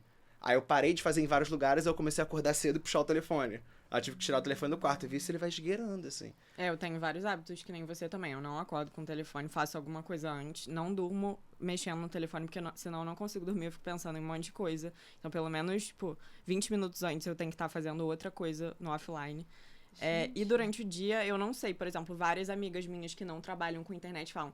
ai, finalmente chegou meu momento, terminei de trabalhar, vou passar 2 horas no TikTok. Eu amo! Eu não faço isso, porque eu já Cara, trabalho com exatamente, TikTok. Exatamente. Gente, eu acho que eu tô muito por fora, porque assim, eu sou essa pessoa que eu chego em casa ansiosa pra botar um pijaminha, deitar no meu sofá e ficar 2 horas vendo nada. Tutorial de como limpar a pia usando apenas um produto. Quero. Então, mas essa é a parada. Não é nada. É tanto tudo que você não sai do seu modo de trabalho sem nem perceber, porque você fica sendo estimulado no processo. E é horrível admitir isso, porque eu também amava fazer isso. Eu amava passar 4 horas no TikTok. E é uma herança pandêmica. Na pandemia, pô, fumar um baseado e ficar ali deitado. Pô, eu amava fazer isso. Ficar até 5 da manhã, dane-se, eu não tenho nada amanhã mesmo. Acordava. Eu amava fazer isso. Só que é muito ruim você se disciplinar pra não, porque se eu abrir o TikTok, vai ter um monte de coisa que eu quero ver. E eu vou rir como eu nunca ri na minha vida. E eu vou acordar no dia seguinte e não vou lembrar de nada que eu vi. Então, assim, é uma relação muito bizarra que você tem com ativar coisas muito extremas e muito pra você o tempo todo. E, cara, te dessensibilizam do resto. E isso que eu acho mais perigoso, assim, porque é isso, você não tá fazendo nada. Você tá, na verdade, não permitindo o nada. O nada é você conseguir sentar num Uber e olhar ao redor. O nada é você andar pela rua e ficar entediado. O nada é você sentar num consultório esperando alguma coisa Abrir uma revista, e não de puxar repente. o telefone, abrir uma revista, ler um livro. Conversar que com o velhinho seja. do seu Porque não é lado. também ficar olhando pro teto. Você pode ter uma atenção, alguma coisa que não é Lógico. estimulante. O nada é isso. Você ficar procurando estímulo não vai fazer nada. Você tá se estimulando. Então, assim, eu odeio esse papo moralista também de como se fosse uma droga e você tem que cortar Mas isso. é porque mas ao mesmo tempo é uma droga complexa, né? Da mesma forma que eu vou falar assim, o álcool faz mal a todo mundo. O álcool faz mal à classe trabalhadora porque ceda a classe trabalhadora. Cara, Não. tu vai falar pra essa pessoa que ela não pode beber? Não. Você vai falar pra alguém que tá no metrô lotado, tá num trem lotado indo Não pra casa, pega que o não pode puxar o celular. telefone? Não. Experiencie o real. Olha ao redor. Porra. Vai pra porra. Porra, né? Então, assim, eles viram subterfúgios também, escapismos que vão infiltrando, né? E que infiltram discursos, né? Sei lá, a gente tá vendo agora, por exemplo, uma ascensão grande do pensamento neoliberal nas classes mais baixas brasileiras, que antes, não é que não tinha uma visão sobre isso, mas era uma visão mais heterogênea, né? Você tinha grupos da esquerda, da direita, como em qualquer setor. Mas hoje em dia, por exemplo, você pega o funk liberal em São Paulo, você pega a virada que parte do funk ostentação tomou para assumir um espaço ali de promover o neoliberalismo, o pensamento neoliberal, você associa isso com o Tigrinho, com o Coach, com o Pablo Marçal. Então você tem um pensamento que se infiltra, sei lá, isso zero que eu vou falar, zero uma pesquisa, né, zero um número, mas é um fala qualitativa. Eu passei na rua e tinha um porteiro falando para outro. O Pablo Marçal não é nem de esquerda nem de direita, ele é povão. E assim, essa ideia de que você consegue alguma coisa se você se esforçar, é uma ideia muito liberal, porque o sistema não funciona assim. Se eu tivesse tido o mesmo nível de esforço que eu tive e fosse... Não precisa nem mudar a classe. Se eu fosse uma mulher, eu não teria aberto, assim, 1/3 dos caminhos que eu abri. Então, assim, esse discurso vai colando pela lógica do algoritmo. E aí, mais uma vez, voltando pra questão geracional, assim... Esse vício que a gente tem, e aí você tem a geração de agora, que já é viciada, e você tem a geração de baixo, que, assim... Vai ser um só com a máquina. Esses não aí, sei o que vai ser, eu não sei entendeu? nem o que vai ser. E como que vocês acham que isso afeta o consumo da geração Z? Vocês acham que a geração Z é mais consumista ou menos consumista? Ou você acha que é um consumo muito mais... Todo mundo compra a mesma coisa só pra ter? Como é que vocês veem isso? Cara, a geração Z é a primeira que começou a influenciar as outras gerações, né? Porque antes a gente não se deixava se levar pelas gerações mais jovens, tipo... Ai, você é jovem, tá usando isso? E agora é tipo, você não pode mais usar calça skinny. E aí você para de usar calça skinny. Então tem muito essa questão da influência e também das redes sociais ditarem comportamento e vice-versa. Então a geração Z dita pra quem tá nas redes sociais e as redes sociais ditam que a geração Z tem que vestir, tem que usar, tem que comprar. E também grande parte vem do bolso dos pais, né? Então... Tem muito uma questão que vai mudar ainda. Quando a geração comportamento começar de compra.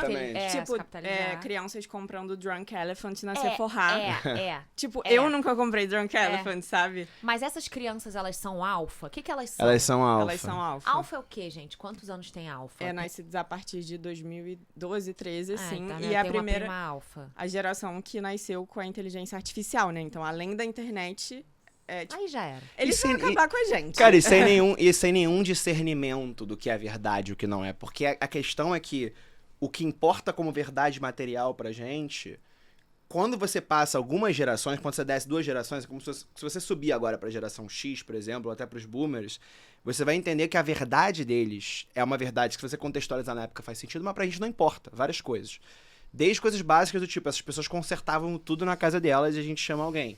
E a gente não interessa, tudo bem que, pô, é maneiro saber consertar, ter uma autonomia e tal, mas assim, você vai contratar alguém, você tá trabalhando ali, você tá fazendo um call, provavelmente, você vai ter alguém... Sua hora vale mais. Exatamente. E esse pensamento é, tipo, quando você vai escoando para outras gerações, você vai perdendo certas verdades. Então, toda essa defesa que a gente tá fazendo aqui, interações reais, materiais, olho no olho, que eu vou morrer defendendo, não vai importar de nada para essas pessoas. E é um grupo que, assim, inclusive... em termos de classe social mesmo, cara, você tem uma geração de crianças, até de recortes de classes mais baixos, que estão com acesso ao telefone, restrito, né? E assim, fica até mais difícil nas classes trabalhadoras, porque o telefone virou uma chupeta para adulto e uma chupeta para criança. Claro. E aí você tem, para além de tudo, uma ausência de espaços físicos que delimitam as coisas, né? Sei lá, você pode pegar isso tanto em qualquer tipo de classe, pegando como exemplo classes A e B, tipo, desde o aniversário que você faz no McDonald's, até a casa de festa, até o lugar que é meio que amigável para criança. As crianças têm os espaços delas no mundo, assim como tinha os sites de joguinho de criança, e os adultos têm os espaços deles. E esses espaços não se misturam. Cara, a gente não cresceu sabendo como é a vida de um adulto. A gente não cresceu sabendo como um adulto vive. Uma criança hoje sabe como um adulto vive, como uma criança 1 ano mais velho que ela vive, como uma criança 2 anos mais nova vive, como uma adolescente vive, e ela sabe quais são as tendências de consumo, ela sabe o que a pessoa que ela idealiza tá fazendo, tá falando, tá agindo. Então, assim, é um salto completamente bizarro de referenciais, sabe? E é uma ausência também, a gente entra na criança, na Sephora, é uma ausência de espaços separados. Tipo, é tudo um espaço só, que é uma trilha de algoritmo. Então você tem a criança que fala com trejeitos de blogueira, age com trejeitos de blogueira, vai na loja, se maquia, ou até, sei lá... Aí você tem... esses dias eu entrei no submundo das crianças coach. Opa! Já me GD, não vou falar arroba, é uma criança, enfim, GD é alguma coisa. E é uma criança que é um menino que fica falando, seja melhor! É um que fala... É um meio gordinho? Não. Que tem uma voz meio... Carlos Piloto. Não, então esse não era é esse. Não, é um outro... Assim, são vários. Tem, tipo, menina. Aí tem um vídeo de uma menina indo dar uma palestra, criança, ela com um pijama de criança, fazendo uma maquiagem, agindo com uma blogueira, indo pra palestra, dar palestra, assim... Bagulho aterrorizante. E, tipo, assim... Tem adultos produzindo isso tudo. Tem uma criança de 15 anos, com um amigo de 15 anos. Veja a nossa trajetória de se tornar... Como eu aluguei um escritório na Faria Lima. E essa galera esse vídeo apareceu pra mim, eu só não assisti. Não, cara, essa assim, eu não vi. E é isso, é tipo um reflexo que essas crianças estão emulando comportamentos de forma totalmente desregrada. Tipo, não interessa pra criança que tem uma geração acima, não interessa o que é cool pra ela mais na frente, não interessa... Porque simplesmente ela caiu. Por exemplo, os meninos, principalmente, estão caindo num pipeline de extrema-direita, que é uma programação algorítmica de coach, podcast e masculinidade, tanto que toda hora viraliza também aqueles... Agora é um novo Red Pill, né? Que é tipo... É não falado o Red Pill, né? É aquela... O spa de homens, por exemplo. Spa só de homens em Bali, pra homens focarem, fazer networking, não sei o quê. Gente. E aí, assim, são vários, tipo... E o meu Instagram, meu Reels, é muito calibrado pra receber as piores submundos do mundo, assim. E aí, toda vez que eu abro meu Reels é pra ver, tipo, cara, o que de ruim está acontecendo. Eu puxo, assim. E isso tudo é reflexo da falta de espaços separados, né? Os espaços são todos um scroll onde todo o planeta está competindo pra entreter pessoas que você não sabe quem são. E que se você entreter muito, vai ser muito bom. Só que se você entreter em excesso, você vai ser esculachado. Porque a gente não tem nem mais a lógica de não gostar de uma coisa e mudar. A gente se sente invadido. O nosso algoritmo é tão nosso. É o eu, que... né? O fator Exatamente. eu que as pessoas chamam nas redes sociais. Você fez um vídeo sobre isso. Fiz. E eu trouxe isso, que é uma coisa que a gente vê muito hoje. Outro dia eu postei eu não lembro o que foi, eu postei um vídeo falando que eu não gostava, vamos supor, de sanduíche de miga. E aí veio uma pessoa e falou assim, não, mas eu adoro sanduíche de miga, minha mãe tem uma fábrica de sanduíche de miga, você tá me ofendendo porque você tá falando que você não gosta de sanduíche de miga. Não é isso. E aí eu fiz... uma fábrica, é muito bom. E aí eu fiz um vídeo, tipo assim, falando, cara, se eu não tiver oprimindo uma minoria, fazendo uma coisa claramente que afaste as pessoas. Eu tô falando só, sei lá, eu não gosto de pão de miga. Tá tudo bem eu não gostar de pão de miga. Isso não é uma forma de te marginalizar, de nada disso. Isso não é um comunicado, não é uma nota, é porque você não tem hierarquia de informação também. Então, assim, tu falar isso na mesa de bar, até você falar uma coisa meio errada numa mesa de bar, ou casualmente, é tipo assim, pô, talvez essa pessoa tenha uma opinião meio mal informada, ou talvez não concorde com o que ela tá falando, mas eu gosto dela, olha as outras coisas legais que ela falou. Nesse caso, não. Você escuta um corte de podcast, que aí já dá um senso de importância, o podcast deixa a informação em negrito, né? Por isso que a galera tanto imita corte de podcast. E aí você chega numa informação que você fala, não, a totalidade da pessoa é aquela fala dela. E não é nem tipo cultura de cancelamento, é simplesmente essa... É tudo tão fracionado que é consequência disso. Eu fiz uma publi pra uma marca de roupa no Rock in Rio, e o vídeo era um Get Ready With Me, que foi impulsionado pra, sei lá, 10 milhões de pessoas. Ih, saiu, furou a bolha. E aí, furei a bolha como publicidade ainda, né? Então, assim, eu recebi todo tipo de ataque homofóbico e discurso de ódio possível. Só que eu não me sinto atingido por isso. Porque sou eu que estou invadindo a timeline masculina e machona daquele cara que tá puto comigo. Então ele tá vendo homens bombados e aparece eu. Gente, arrume-se comigo pra ir pro Rock in Rio. E aí, esse cara se sente invadido. Esse cara fala, pô, o que tá acontecendo no mundo? Por quê? Porque a senso de realidade dele é aquela bolha. Então, assim, né, o filme é a vila, né? Tipo, cara, o que tá acontecendo lá fora, né? Caraca. E, tipo... E aí ele, porra, tá acontecendo, isso aqui, que é isso? Essa masculinidade frouxa. E viram umas coisas que, porra, tipo assim, não tem nem como te incomodar. Mas é isso, hoje em dia... É tão surreal, né? Que, tipo... a gente é tão resistente na nossa bolha individual que a gente... Porra, entra um negocinho fora, a gente já é bélico, assim. A nossa individualidade tá desse tamanho, cara. É foda. Mas aí eu percebo também que acontece uma questão um pouco perigosa da gente, assim, desse fator eu, que é as pessoas que não se preparam, não constroem essa casca que de um lado é ruim, de outro lado é bom, elas deixam de dar opinião na internet. E aí a gente entra numa internet cada vez mais superficial. Total. E de conteúdos, tipo, até onde é o conteúdo pelo conteúdo que é conteúdo. Então, a gente começa a ver conteúdos inúteis. E a gente fica nessa internet de conteúdos inúteis porque é o que as pessoas assistem e é o que a massa entende. Porque quanto menos nichado, mais atinge um público maior. Então, você percebe que se você faz isso, atinge mais gente. Então, você vai cada vez mais para a superficialidade através do algoritmo e não de se conectar com pessoas. Então, isso não é... Essa lógica não é exclusiva da internet, né? A lógica de indústria cultural como um todo. É só você pegar o cinema da Marvel, da Disney nos últimos anos, por exemplo, e, sei lá, um exemplo que eu acho clássico, assim, é no Star Wars, sei lá, um dos Star Wars aí novos, tem uma cena de um beijo entre duas mulheres. Que é um take separado, assim, e depois elas aparecem no fundo. Por quê? Porque elas podem ser facilmente removidas quando esse filme passar na China, já que esse filme é dependente de bilheteria chinesa, e tem que ser compatível com esses valores. Então é um filme que custa quase $1 bilhão pra fazer e divulgar. Às vezes o filme da Barbie custou mais pra divulgar do que pra ser feito. E aí você tem que rodar o mundo inteiro recolhendo um lucro que tem que ser mais massivo do que seu investimento massivo. Então você tem que falar com todo mundo. E aí você achata... qualquer subjetividade daquilo, porque se você invoca uma discordância num negócio, você pode criar uma revolta. E o filme da Barbie até, né, foi um pouco mais polêmico e bancou, em algum nível, né, controlado, claro, mas bancou algum nível de contradição, de boicote. Eu sou muito fã do filme da Barbie, eu acho um ótimo filme, é um ótimo produtão, né? Eu amei. É um produto, eu me diverti muito no cinema. Eu adorei. Assim. Pegou todas as minhas referências, eu saí feliz da vida. Não, e num lugar que eu também nem posso me conectar individualmente, né, que é brincar ter sido menina, aspirar a Barbie, né? Ter a mas Barbie... você brincou de Barbie? Não. Poderia ter brincado. Mas ainda assim eu não teria uma aspiracional Não ao teria. corpo dela Não e a teria. ideia de feminilidade mulher que ela traz. Exatamente. Então- Ela como modelo, não teria. Mas na prática, o filme é a Mattel falando: gente, eu sou a Mattel. A gente é muito foda. Cara, eu sei que a gente erra às vezes, É. mas vocês também gostam da gente. Então perdoa a gente pelos nossos erros, a gente vai admitir eles aqui. E eu perdoei. Mas eu vou botar um monte de flashback também de meninas crianças e de uma mãe latina, Isso. né? Que é um público ali muito Não é muito qualquer mãe tokenizado. latina, é a América, que dá aquele discurso que eu caí totalmente, discurso super Da genérico, Beth. que eu achei o máximo. Eu caí como um pato. É porque na isso, Mattel. é um produtaço, que é melhor existir do que não existir, com certeza, né? Mas é porque as pessoas também ficam muito revoltadas se assistir umas coisas de produto, cara. Tudo é produto, o gosto é formado, tipo... É porque não... Assim, tem méritos artísticos, mas você tem que olhar aquilo também como uma peça de conteúdo, né? Tipo, o filme da Barbie é um grande conteúdo. É uma peça pra uma grande realidade do que tá acontecendo. Ele se encaixa em tudo que a gente falou aqui. Exatamente. Ele tem um papel, um sentido e um objetivo. E tudo tem. Então eu não vou ficar contra porque eu acho que eles estão me manipulando. Não, tá todo mundo se manipulando Sim. o tempo inteiro.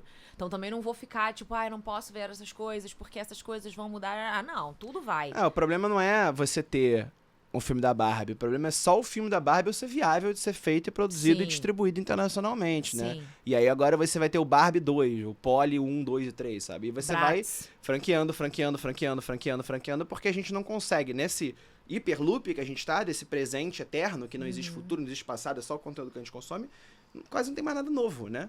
Você não consegue introduzir de forma globalmente massiva algo novo. Não Eu consegue. tava vendo até uma denominação incrível do fenômeno da Taylor Swift, que é a Taylor Swift não é uma artista pop mainstream como foi o Michael Jackson, ou como foi até, sei lá, alguém dos anos 10. Tá. Ela é uma artista de nicho, ou como você falaria em inglês, né, uma cult artist, massiva. Ela é uma mass cult artist, né?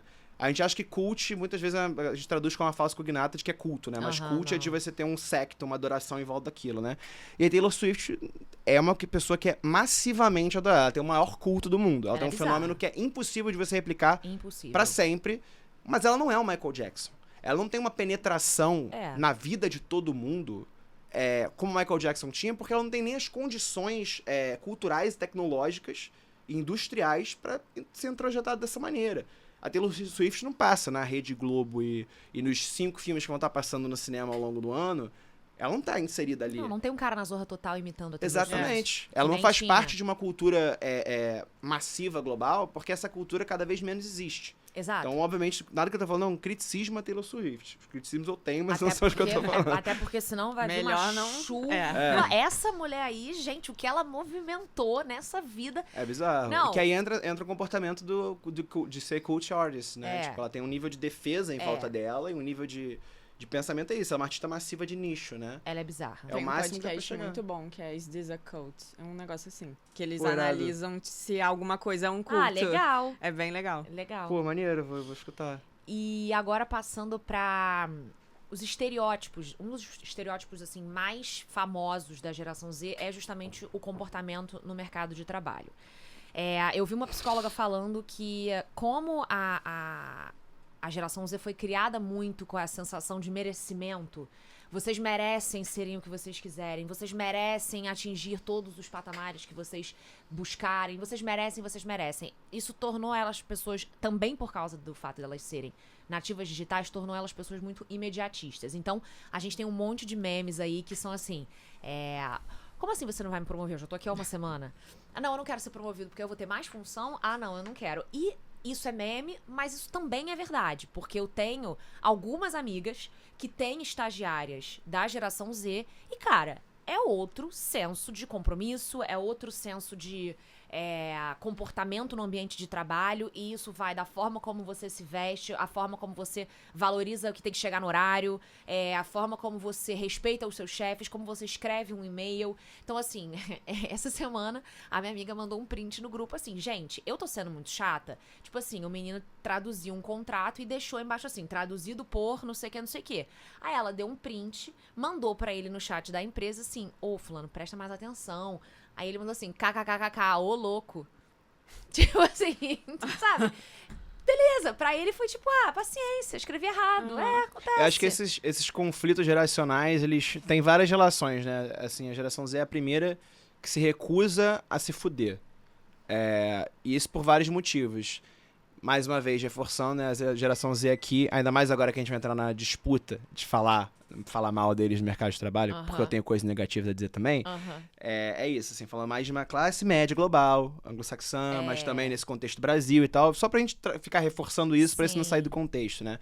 Mas dentro desse contexto, a gente tá falando, então, principalmente de grupos universitários, né? Quem tá saindo da universidade agora. Isso. E a geração Z, ela tá inserida num contexto de hiperindividualidade, onde ela não precisou aprender a ceder a individualidade dela no mercado de trabalho. No mercado de trabalho, geralmente, você chega e você pode ter sido um ótimo aluno ou um péssimo aluno e você vai se arrebentar, porque o seu nível de produtividade que você acha que você tem sendo bom não tá nem próximo do que você precisa entregar. Então, assim, os primeiros anos, você vai se arrebentar, você vai se fuder, você vai trabalhar pra caralho. E não é porque você trabalha muito, é porque você não tem competência suficiente pra ser eficiente. Você vai aprender a ser eficiente pra parar de sofrer. É a ordem natural das coisas, porque o fazer profissional é radicalmente diferente do fazer universitário. Com certeza. E o mercado de trabalho, o dia a dia, a função são radicalmente diferentes do que você idealiza como função. Isso. Então, assim, você de repente precisa pagar a conta, você de repente se sente sozinho naquele contexto, com um monte de gente que você não conhece, que é mais velha que você é um nada, você é porra nenhuma ali, e você precisa dar um jeito, porque você não tem outra opção. E aí você cresce, e amadurece, e engole e ganha casca. Isso.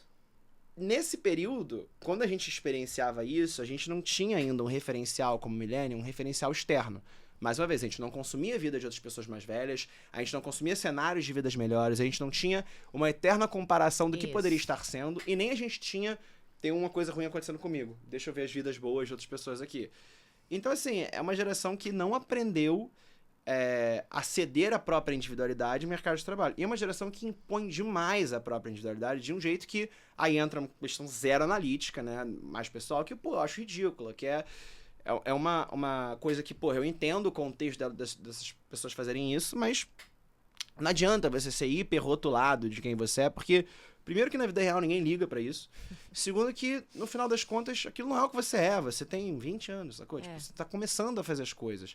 E é uma idade muito crítica, cara. Com 21 você é outra pessoa, com 22, com 23, com 24. Tudo muda muito. Essa década é muito definitiva, assim, é. muito. Assim. Por isso que eu acho que daqui a 10 anos, quando você tiver a geração Z com 30 anos, vai ser tipo, caraca... Vamos interessante. Vamos abrir como de novo esse consolidou. livro aqui? Como é que são Exatamente, essas pessoas? exatamente. O que você acha, Bia? Eu acho que tem muitos fatores aí, vários a gente já comentou. Primeiro que a geração Z, ela, diferente dos millennials que cresceram com só tem uma opção, você tem que se formar, seguir uma carreira porque você tem que trabalhar. A gente já foi criado pela galera da geração X, né? É muito diferente isso, porque, por exemplo, os millennials, os filhos dos millennials muito provavelmente serão alfa. E aí algumas características vão pular gerações, porque né, a criação é diretamente influenciada por quem você vai ser. Quer dizer, o contrário. E aí tem muito a questão da geração Z ainda tá se formando, tá entrando no mercado de trabalho, levando porrada, vai acontecer. E também, muito do que se fala que a geração Z não sabe trabalhar, é preguiçosa, claro, eu acho que tem um fundamento de razão, de certa forma. Eu converso também com muita gente, eu tenho uma consultoria ilustrando, assim, para a geração Z, para marcas que querem se comunicar com a geração Z. Então, eu converso com pessoas de outras gerações que estão com esse desafio e eu vejo que isso é um desafio não só na forma de se comunicar, mas na forma de contratar também, porque o modo de trabalho é muito diferente, mas também parte de uma visão das pessoas de outras gerações de que existem novas formas de trabalho. E às vezes eles não consideram isso.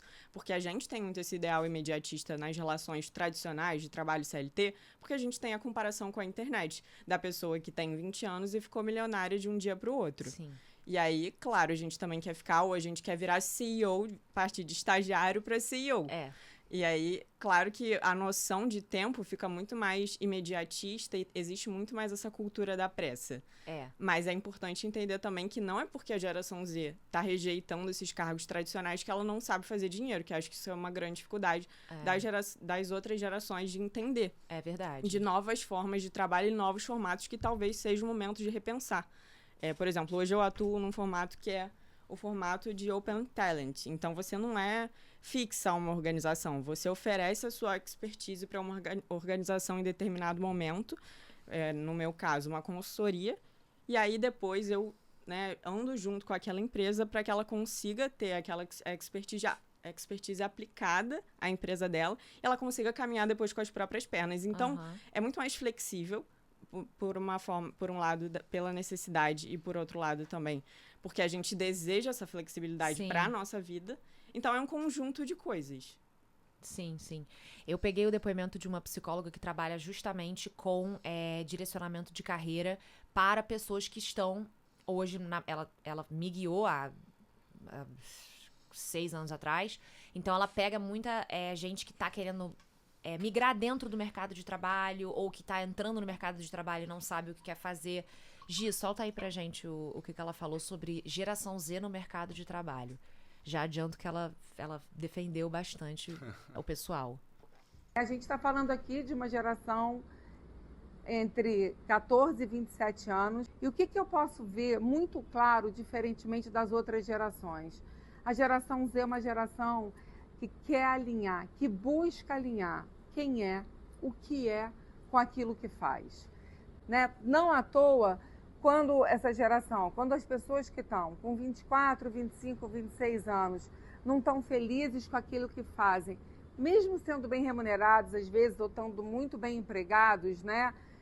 Quando eles entendem que a escolha foi feita baseada em valores que não são aqueles que os nutrem, né, diariamente, eles vêm aqui para falar: Bia, tem alguma coisa acontecendo, né? Eu sou bem empregado, eu ganho bem, eu tenho, enfim, uma vida estável, mas está faltando alguma coisa. E esse está faltando é o que a gente chama de propósito. Então, eu vejo uma geração Z com muita coragem, é uma geração que prioriza fazer parte, prioriza estar alinhado com a cultura da empresa, prioriza o pertencimento, né? Eles não ficam, né, por isso, em lugares onde eles não têm perspectivas. Tem uma questão existencial, diferentemente das outras gerações, inclusive da minha, né, que a grande maioria fazia escolha baseada só em segurança, naquilo que poderia me prometer uma carreira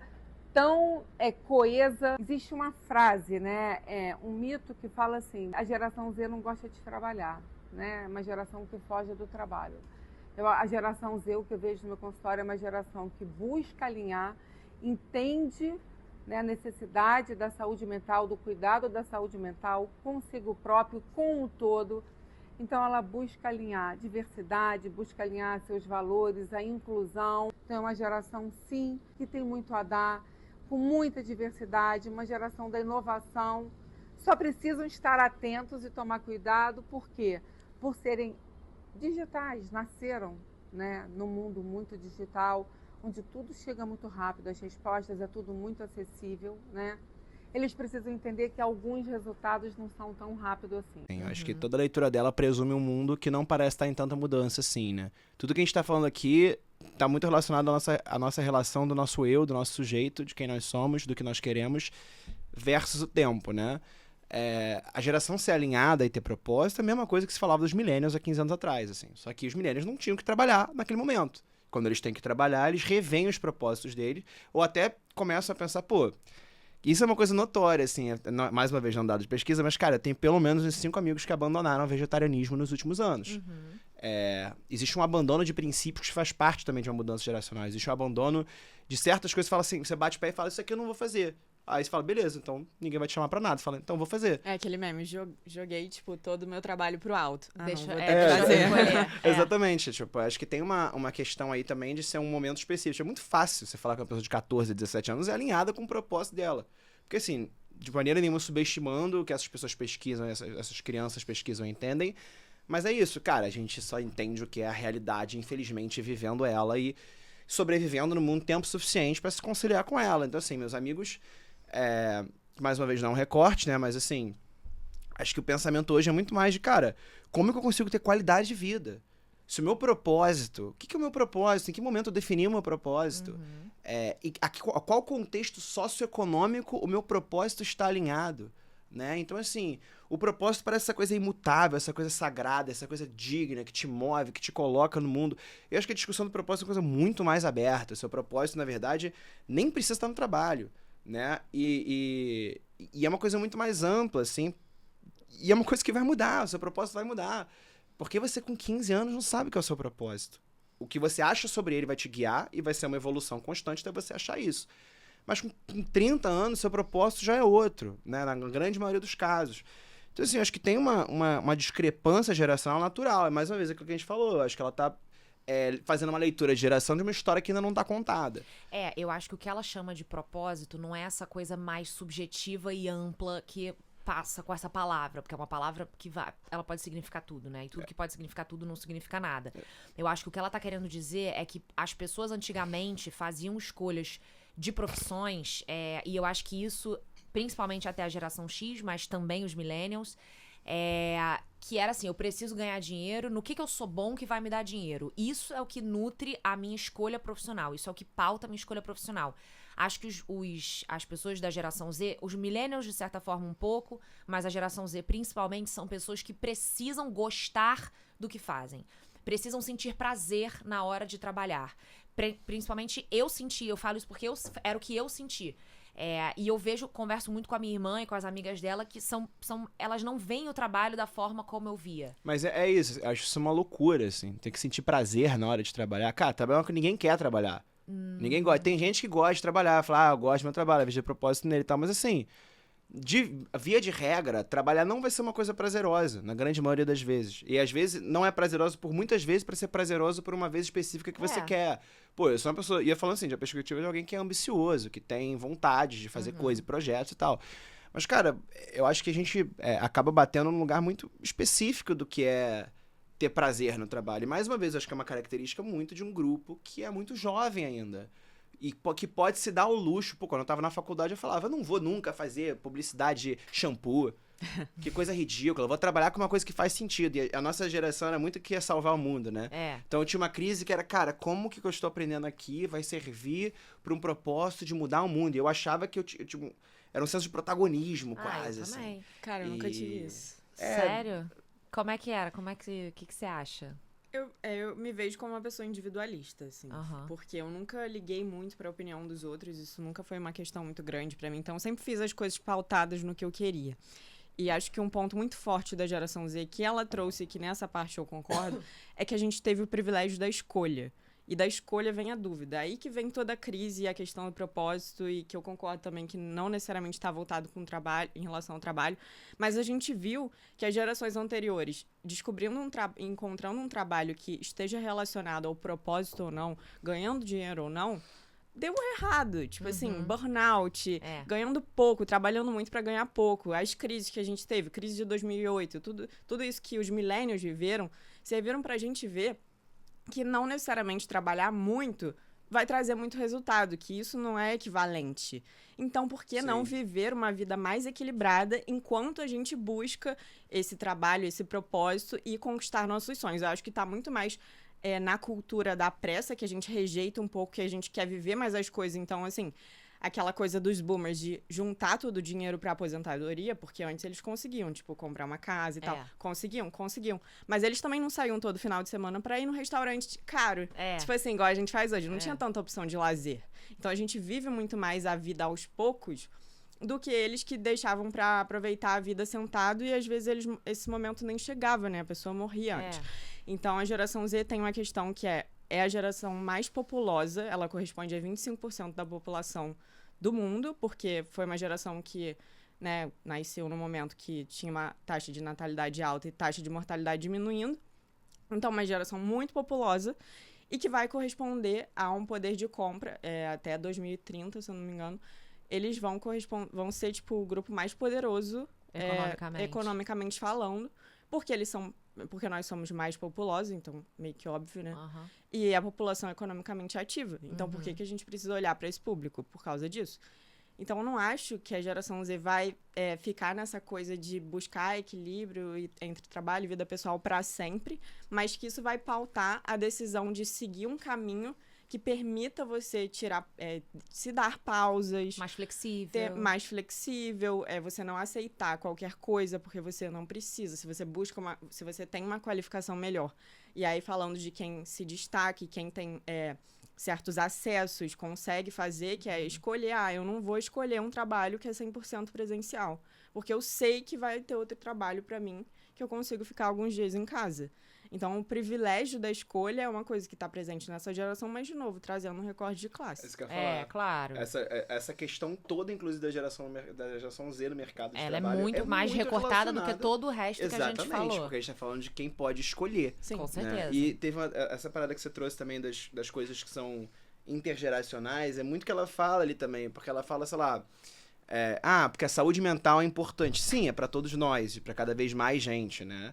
Só que infelizmente, você não pode ser tão vocal quanto sobre isso ou fazer certas coisas sobre isso, né? Às vezes é porque eles são os primeiros a nascerem realmente, assim, entrar no mercado de trabalho realmente sem a ilusão da carreira. E isso faz muita diferença.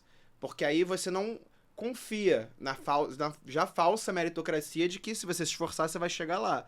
Só que você tem que se esforçar pra alguma coisa, né? Se você então, não assim, esforçar nada também aí. Exato, também um conflito muito mais. É um conflito muito mais uma vez, assim, do momento em que essa geração está sendo estudada. Porque a gente vai ter furações disso, né? Até a relação, por exemplo, da geração Z ser mais consumista, eu não acho que só tem uma relação com a gente ser diferente dos nossos avós. Isso, na verdade, é um contexto muito mais socioeconômico, porque o mercado imobiliário passa por uma valorização territorial onde sim, a gente tem mais poder de compra, né? Então o consumo, em vez de se orientar pra, tipo, compra uma casa, vira tipo assim, pô, compra um negocinho no Starbucks, você compra uma roupinha na Shein e poste, publique, e tem de ser tão inspiracional quanto as pessoas em quem você se inspira reproduzindo esse hábito de consumo. Por quê? Porque você não vai comprar uma casa. Mesmo se você não sair no fim de semana, você não vai comprar uma casa. Porque é um bagulho absurdo hoje em na dia, verdade, né? o que a gente faz hoje são pequenas indulgências pra, tipo, cara, eu posso comprar esse cafezinho porque ele não vai me impedir de comprar uma casa, então... Exato, então não é eu isso vou que vai me comprar cafezinho atrapalhar. todos os dias da semana. Geral, assim. Exato. E uma coisa muito legal que eu ouvi você falando é o quanto a geração Z é contraditória. Então, a gente tem uma geração Z extremamente ligada ao fitness, mas é a geração que mais fuma vape e que mais se intoxica com substâncias e afins. É a que mais se intoxica com substâncias? Com vape, com nicotina, não, com nicotina sim. Vape sim, que coisa mais cringe não há, inclusive, né? Que vergonha. Mas é um veneno. Acenda um cigarro. Você vai... Quer fumar? Quer encher o pulmão de nicotina? Acende um cigarro. Há inúmeros estudos que comprovam que cigarro e tabaco são melhores do que vape. Fume. Inclusive, o cigarro é o melhor dos três, tá? Fume, exatamente. Tá vendo? Um cigarrinho ali. Sem querer. Não fumem. Não fumem, por favor. Fumem, por favor, obrigada. Mas assim, a questão da saúde, desculpa você falar. Não, é que a questão do... É porque eu fiquei curioso porque você consegue ter dado disso. Tipo, a geração Z é a que menos transa na história. Também. É a que menos bebe álcool. Sim. Consumo de drogas, você tem dado disso? Consumo de vape, sim. Agora, de drogas, vou ter que pesquisar. Drogas eu também não tenho. Porque eu acho que é menos tudo, menos vape. Eu diria que é tudo. Vape eu tenho certeza que é o mais. Porque ninguém se sujeita a essa vergonha pública. Você que fuma vape. Uma tragédia. Que constrangimento. Porque, assim, isso sim é crime. Porque são todos os malefícios do cigarro ainda piores, sem nenhum charme. Você parece uma grande criançona fazendo isso. E sem nenhuma desvantagem do cigarro, né? Que é o cheiro ruim. A vontade de morrer quando você termina de fumar. A inconveniência de você ter que sair de um lugar pra fumar, porque as pessoas fumam vape no banheiro do avião. Então, assim, então, tipo assim, você não tem as inconveniências do cigarro. E é o tempo todo, você nunca para de fumar ele. Nunca para. Você não termina um cigarro. Olha aí o paralelo com a internet. A internet, você não entra na internet, você não pega um cigarro. O cigarro tá ali junto. Pô, interessantíssimo paralelo aí essa cabeça aí. Olha aí. Trabalhou agora, tá vendo? Nossa. Trabalhei, finalmente. E peguei outras contradições também que você trouxe, né? Que a geração Z se vende como autêntica, mas baseia os referenciais de moda, entretenimento e etc. em tendências massificadas e reproduzidas de forma copiada. Nossa, assim, total. Na internet. Então, assim, eu sou super autêntica, nossa, eu sou muito original, eu sou isso. Mas calma aí, você que usa Nike Air, calça wide leg, cropped, a bolsinha baguete da Fendi, que era moda em Sex and the City, que vocês estão... Então, assim, calma lá. Extremamente conectados, mas sentem-se solitários o tempo todo. Inclusive, tem um estudo que eu pesquisei que é não só a geração Z, e os millennials também, que é a geração mais deprimida e mais ansiosa que tem. Segunda mão, brechó, extremamente valorizado, né? Porque é ecologicamente maneiro, mas compras de luxo o tempo todo, unboxing. Sim. Cada vez mais acesso a produtos que não são ambientalmente cruelty free. Porque não é sobre o ambiente. Porque não é, exatamente, porque não é sobre... Que nem... É sobre a aura e exclusividade mais o brechó, exatamente. eu acho. Né? Também. É sobre ser cool. É sobre pagar de cool. O brechó implica escassez, implica que você achou alguma coisa, implica que você tá vestindo uma coisa que ninguém mais tem. E por último, vendem intolerância, mas são intolerantes com aquilo que está em baixa, fora de moda e ultrapassado. Sim, esse foi um artigo, né, que eu escrevi pra minha coluna na Exame. Quem quiser ler, tá disponível lá, são, acho que as contradições da geração Z, porque eu crio conteúdo também pro LinkedIn. E aí, há pouco tempo, começou... Agora falar de geração Z é cool, né? Porque é a geração mais jovem, tá entrando no mercado de trabalho. Então, essa questão, por exemplo, da meia soquete versus meia alta. É toda uma coisa para criar polêmica e gerar entretenimento e entregar o conteúdo, enfim.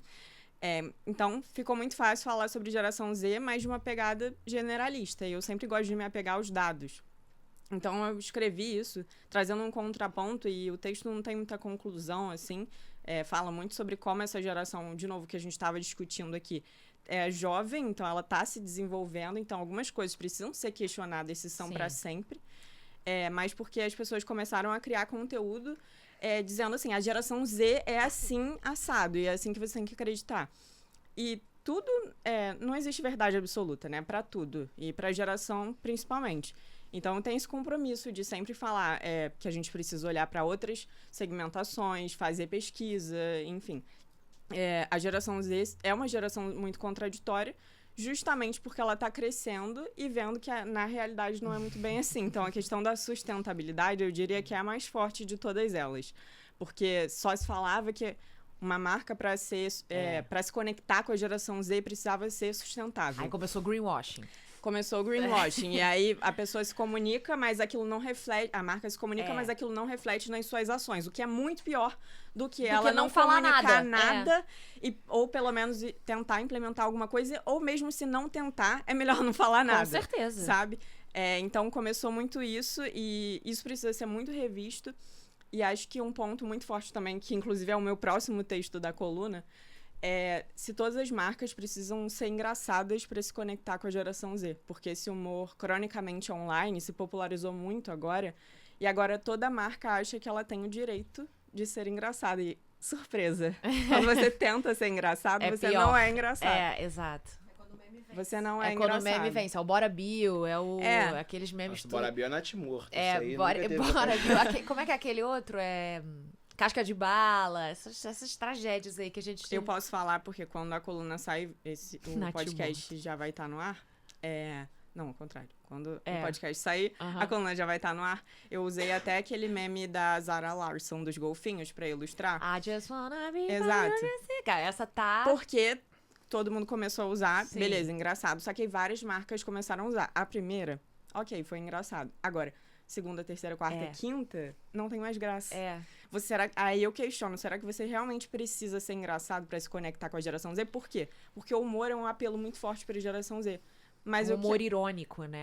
O humor irônico, que é esse humor cronicamente online bem nichado de quem tá na internet. Pós-irônico, né? O humor tweetico, sei lá. Porque é um humor que ele é totalmente desamparado de um sentido direto. Ele não é lastreado num sentido óbvio. Ele demanda um contexto e uma presença que é meio que a sua forma de vestir a sua presença naquele espaço. Então, quando esse humor acontece, é engraçado para eles, porque referencia eles e não os outros. Então quem tá de fora não entende, é meio que isso, assim. Porque a gente tinha, assim, meus pais tinham um livrinho de piadas. Um papagaio chega para um português e uma loura burra, e aí aconteceu isso. É a história. A pessoa da geração Z, eles não... A minha mãe não é capaz, ela não entende por que a gente acha certas coisas engraçadas. Às vezes eu não entendo por que a minha irmã acha uma coisa engraçada. Ela acha hilário, e quanto menos dá pra explicar, mais engraçado é. Sim. Mais uma vez, essa coisa de autenticidade, de exclusividade. E isso é uma coisa muito antiga, assim, da própria internet, assim. Eles são um comportamento que foi se tornando cada vez mais mainstream, conforme mais gente tava tendo acesso cedo ao online, né? Sei lá, eu era de muito fórum de internet quando eu era mais novo, assim. E, inclusive, participava de alguns fóruns que ditavam o que a internet era, assim. Participei de alguns fóruns até muito questionáveis na minha adolescência, assim. Tinha o 4chan, por exemplo, que é talvez um dos fóruns mais influentes da história da internet, que ele influenciou, assim, boa parte do humor online dos anos 2000 existiu por causa do 4chan. É um fórum que depois, justamente pela sua completa ausência de moderação, virou um fórum altamente radicalizado e altamente... criminosamente questionável, assim, mas durante um período ali específico de internet, ele tinha um nível de apelo e um nível de produção cultural que era muito só daquilo. Então, quando eu acompanhava aquilo com 14 anos, eu achava muito engraçado várias coisas que só eu entendia. E só quem estava lá entendia. Então, a internet tem isso, mas ela tem também a capacidade de expandir essa compreensão, né? Sei lá, você pega, por exemplo, todo o vernáculo gay de internet, né? Dos estáticos. A cultura de estáticos como um todo é um negócio bárbaro. É o estático de um GIF. E esse GIF é uma coisa que tem a qualidade propositalmente reduzida e que muitas vezes nasce em fóruns, tipo Pandler, etc. Então, assim, e é um caminho que tem uma penetração absurda cultural, né? Então, acho que tem uma... Até perdi o que ia chegar no começo. Mas Gente, esqueci. Humor. Humor referencial, isso. Então, assim, acho que é um comportamento cada vez mais recorrente da geração, mas é também um statement identitário, assim.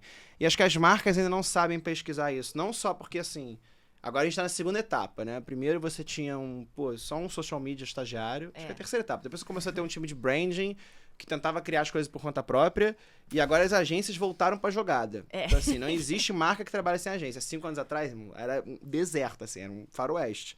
Agora você tem agência em tudo de novo. Só que a agência faz curadoria, a agência pesquisa tendência. Você não tem velocidade de aprovação numa marca pra se mover rápido. Total. Então, se você não é o Duolingo, e o time do Duolingo opera de uma forma extremamente específica, com uma liberdade altamente particular, até porque é um aplicativo que permite isso, e você tem que entender, a sua marca permite isso? Ou você vai ficar digitando sem letra maiúscula, sem nada, tipo... Você tem que entender... Cadê o tom de voz da marca? Exatamente. Tipo, eu acho que isso se perdeu muito na internet. Eu exemplifico com o Duolingo também, porque ele é o maior referencial que a gente tem, né? Cadê as personalidades, os arquétipos de marca que a gente estuda, que a gente faz na faculdade, estuda os arquétipos lá. Beleza, eles estão antiquados, mas eles servem pra muita coisa ainda. Eu também acho. Então, você manter uma autenticidade na sua marca é muito mais relevante do que você tentar se conectar com um humor que não é seu, que é muito claro que não é pra você.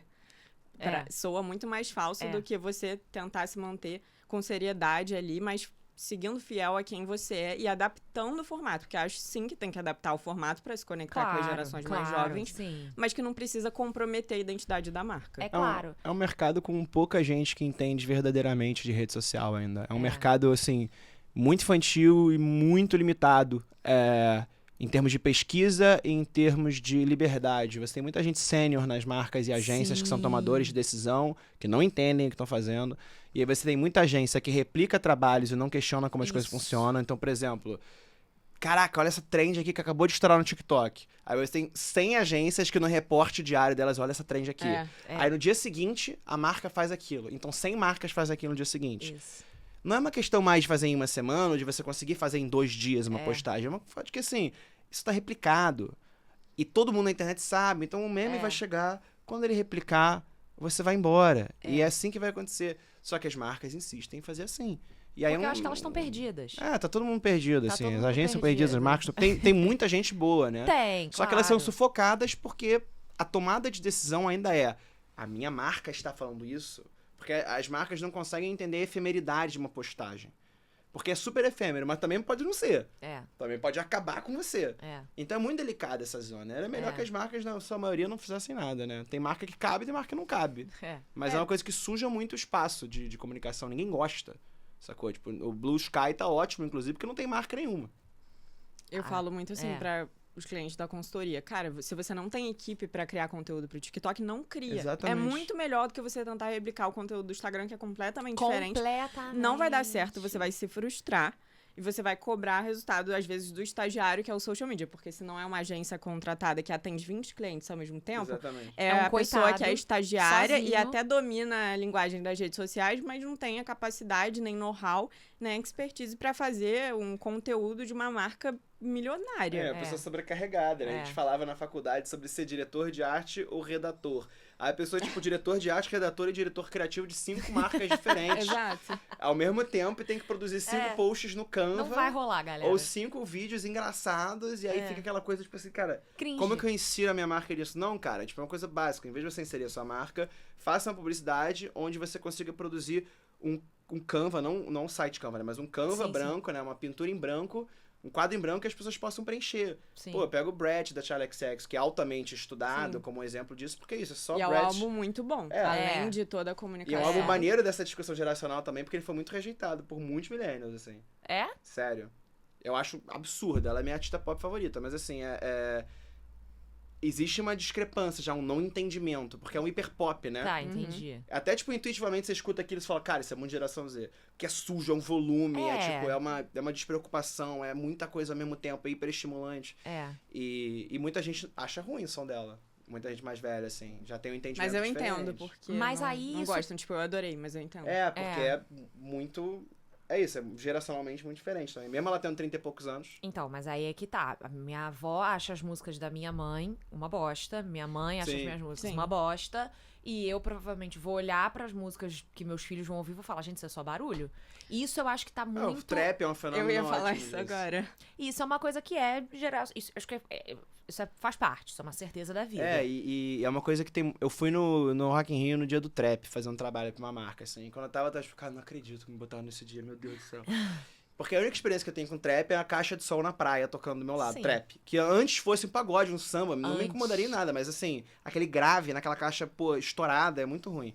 Mas enfim, e aí eu vi um monte de show foda. E eu falei, caraca, Que trap legal. é bom. Trap é maneiro, assim. Eu comecei a escutar trap, assim. Tem várias questões com trap, de interesse, assim, de letra, mas, cara, é um gênero novo, é um gênero que tá É. nascendo. Então, assim, ainda tem muita gente ruim no meio fazendo sucesso, mas tem muita gente boa aparecendo.